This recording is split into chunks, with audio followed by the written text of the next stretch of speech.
Baik. Assalamualaikum warahmatullahi wabarakatuh. Perkenalkan Bu Fia, perkenalkan nama saya Bintang Aidi Rizky dengan NPM 2478306. Di sini saya akan menjelaskan apa itu PHP di pertemuan pertama di pemrograman website. Nah, kali ini saya akan membahas tentang PHP. Apa sih itu PHP yang Ibu berikan pada hari ini berupa PPT yang menjelaskan mengenai pengenalan PHP. Di video kali ini saya akan menjelaskan lebih kembali tentang pengertian PHP. Nah, pengertian PHP adalah singkatan dari Hypertext Preprocessor yang awalnya PHP merupakan singkatan dari Personal Homepage. Namun, seiring berkembangnya zaman, nama ini berubah untuk mencerminkan fungsinya yang lebih luas sebagai bahasa script sisi server yang digunakan dalam pengembangan web. Nah, PHP ini juga adalah bahasa script open source yang dirancang untuk membuat halaman web yang dinamis dan interaktif.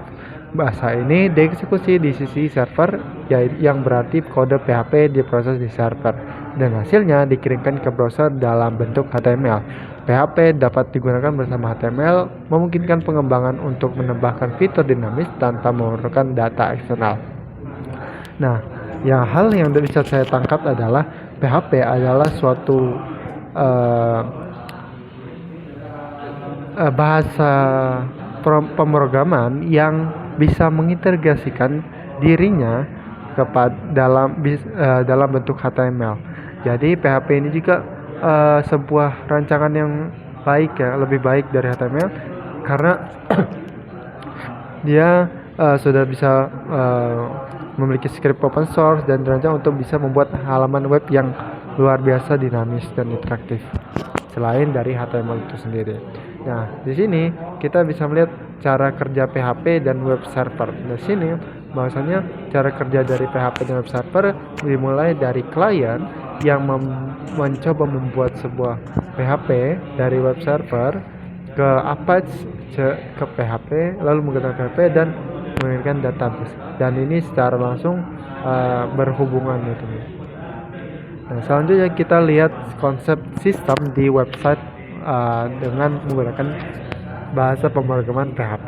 Nah, di sini kita bisa melihat bahwasanya dari web client itu kita bisa melihat dia memakai HTTP request atau clear text or SSL, dan dia menggunakan HTML. Lalu masuk di merah-merah ini adalah firewall, menggunakan firewall, lalu masuk ke web server dan masuk ke database SQL. Nah, sinilah data-data web yang menggunakan PHP tersebut, teman-teman. Nah, selanjutnya adalah komponen, peran kunci, dan contoh. Nah, di sini kita bisa melihat bahwasanya klien atau browser yang menggunakan PHP sendiri itu lumayan banyak, teman-teman. Mulai dari Chrome, Firefox, Safari. Dan perannya itu adalah mengirim permintaan dan menampilkan hasilnya. Lalu ke web server di sini mendengarkan permintaan, mengelola koneksi, dan tahu kemana harus menyerahkan file PHP. Ini menggunakan contohnya Apache dan Nginx. Dan di sini ada PHP interpreter. Di sini contohnya ada PHP FPM dan Zen Engine. Ini gunanya untuk mengeksekusi kode PHP dan menghasilkan HTML. Selanjutnya adalah database. Database ini dia bisa menyimpan dan mengambil data dinamis yang dibutuhkan oleh script PHP. Nah, di sini contohnya tuh MySQL atau MariaDB. Nah, selanjutnya itu PHP file terdiri dari teks tag HTML. Jadi ini, teman-teman. Jadi PHP itu dalam filenya ya terdiri dari tag HTML, CSS, dan extension yang terkait dengan PHP tersebut. Nah, langsung masuk ke sintaksnya, teman-teman. Ini sintaks untuk dasar PHP itu menggunakan kode PHP di sini. Ini seperti memberikan komentar pada suatu kode. Nah, lalu di sini komentar yang lebih memakan banyak garis seperti ini, teman-teman, bintang, garis. Nah, di sini menggunakan struktur dasar script. Ini berbeda dari bahasa pemrograman yang lain. Ini menggunakan tag pembukanya seperti ini, teman-teman, dan tag penutupnya seperti ini. Lalu masuk ke selanjutnya variabel dan data sesuai dengan Ibu Fia yang jelaskan tadi. data-data variabel dan datanya seperti ini. Lalu contoh variabel datanya seperti ini, dia langsung memakai dolar lalu nama, dan untuk nomor HP kita menggunakan underscore. Nah, di sini kita melihat contoh variabel data. Nah, biasanya dalam PHP itu terdiri dari banyaknya simbol-simbol ya untuk menghasilkan sebuah output yang diinginkan oleh klien.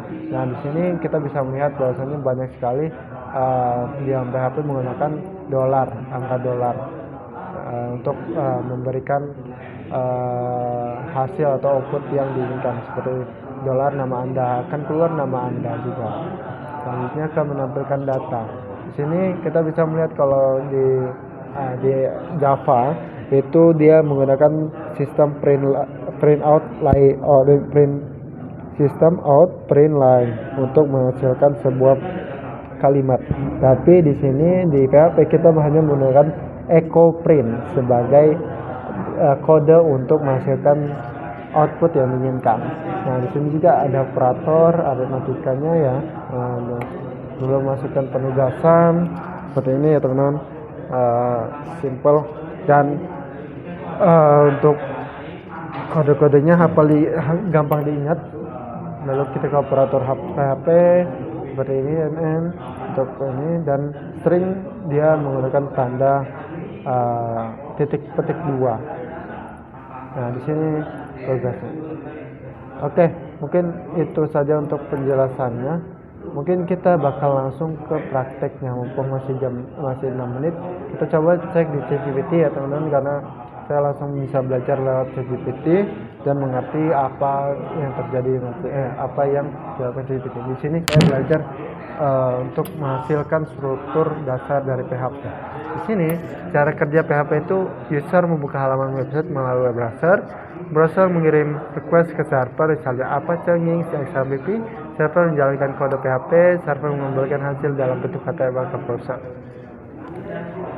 Nah, contohnya seperti ini. Nah, ini project mini PHP di VS Code. Tujuannya untuk ketika pengguna mengisi form, PHP akan memproses dan menampilkan hasilnya di halaman baru. Nah, oke. Mungkin kita bisa coba ya teman-teman. Buat folder project, misalnya project PHP. Coba kita cek Visual Code. Di sini coba kita cari dan kita coba mulai open folder. Dan kita taruh di download saja.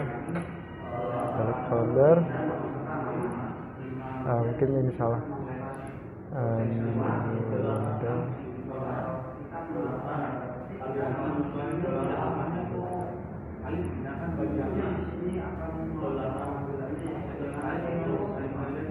Kita masuk ke Azure dan coba kita buat di sini folder baru, project.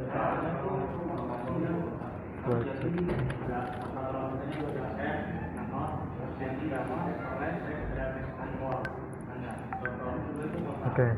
Di sini kita bisa masukkan doctype HTML karena PHP sendiri bisa menghasilkan kode-kode dari HTML ya.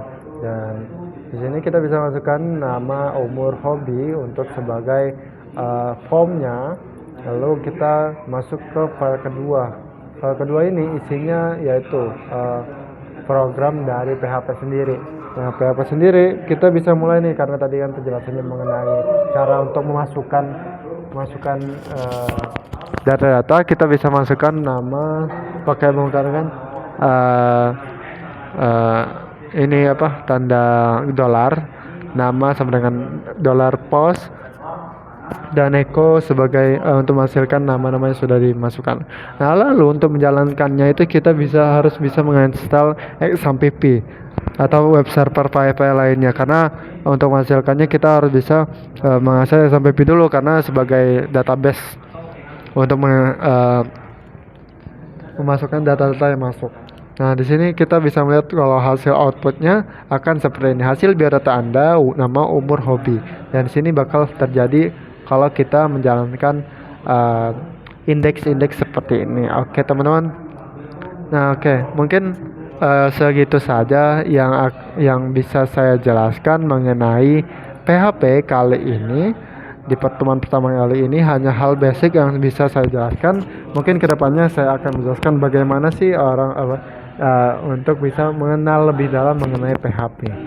Oke, sekian dari saya. Wassalamualaikum warahmatullahi wabarakatuh.